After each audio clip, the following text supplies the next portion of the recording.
Good day, my name is Black. So we have the analysis for food imports of USA and its fluctuations is ready.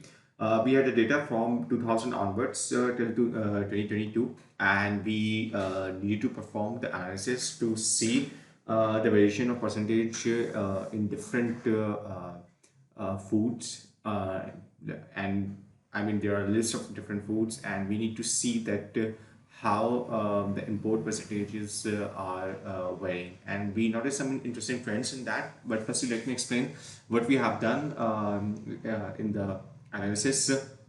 So we plot year-wise percentages of different foods. For example, firstly we covered the liquid section, and in the beverages you can see the values goes from around what you say 13%, and then in 2022 it's around minus 26%.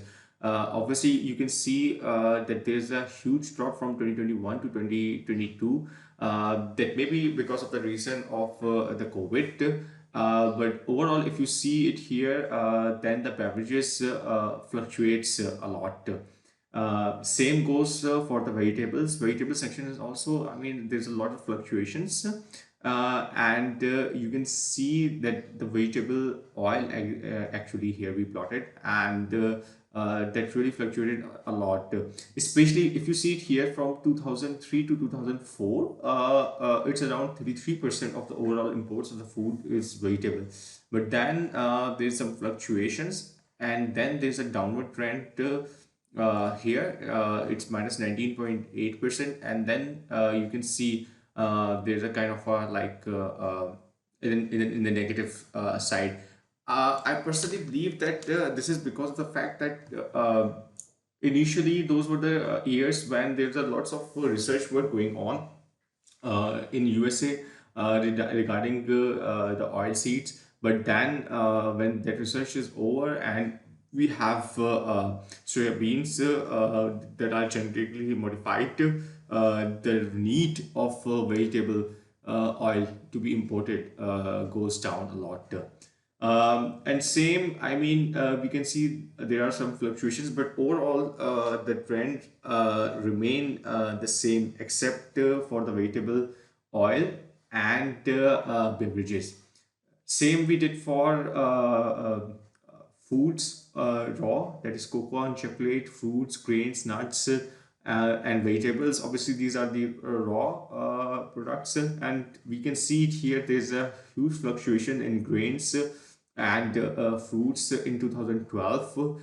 And then there's a fluctuation in 2021, but overall it's almost I mean the same. There's not a considerable thing to discuss in the raw imports. So then if we move to other products, I mean, in other products, the data is not exactly defined, but you can see it here from 2019 onward, it's continuously increasing, which means that the products which are not explicitly defined here, that may be pastas or some other finished products, or the products which are made through some value addition, those can be considered as other food products, and those are on the increasing trend. Obviously, that requires furthermore investigation, and I would try to search the data for that as well. And if I found that, I would definitely upload that as well. And then at the end, there are some more raw food, fish, shellfish, live meat, animals, and meat. And here you can see that in 2009, there's a dip in live animal meats. And then from 13 to 15, we have some increment. And then after 21, we have an increment as well. And in 2022, there's some downward trend. But overall, I mean, here in this graph as well, apart from 2009 and 2014-15, there's no much significant difference. We can see it here. There's some difference here for COVID's side, but overall, the need for raw fish meat is more or less the same throughout. And then at the end, we took the last 10-year percentage. So other edible products, obviously, it's increasing, as I have already mentioned you. So it has the highest average in the overall import sections.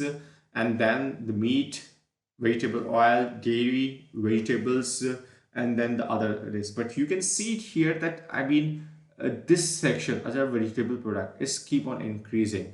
So if you also need to have some kind of questions regarding your business, and you want to analyze the data, we can provide you the services to analyze it and get the information from the data for you. Thanks a lot.